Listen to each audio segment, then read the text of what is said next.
आज आपण जो ढोरवाडी तलाव आहे, पाझर तलाव, त्या त्या ढोरवाडी पाझर तलावावरती आलो.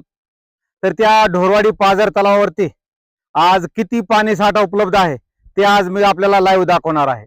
तर सर्वप्रथम आज पावसाळा सुरू होऊन 2 महिने झालेले आहेत, तरी पण हे लहान एकदम तलाव लहान आहे, त्याला ढोरवाडी पाझर तलाव असं म्हणलं जातं. तर त्या ढोरवाडी तलावात किती पाणी साठा उपलब्ध आहे ते मी तुम्हाला लाईव्ह दाखवतो.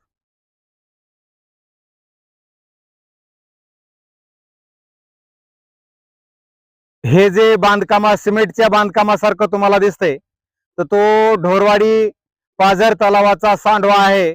आणि त्या पाठीमागे जे काही खड्ड्यांनी साचलेलं पाणी आहे तो आहे पाझर तलाव ढोरवाडी.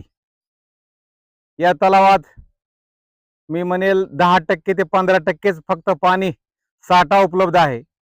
आणि त्या तलावातून सारखा आता सध्या सुद्धा उपसा चालू आहे. सर्व शेतकरी आणि शेतकऱ्यांनी त्या तलावावरती मोटार टाकून राजरोजपणे पाणी उपसा चालू आहे. आणि त्या तलावाच्या खाली एक ढोरवाडी ग्रामपंचायतची पाणी पिण्यासाठी विहीर आहे. भारत निर्माण योजना अंतर्गत खोदलेली विहीर आहे, परंतु ती विहिरीचं पाणी काही ग्रामपंचायत गावाला देत नाही आणि त्याचा काही उपयोगही नाही.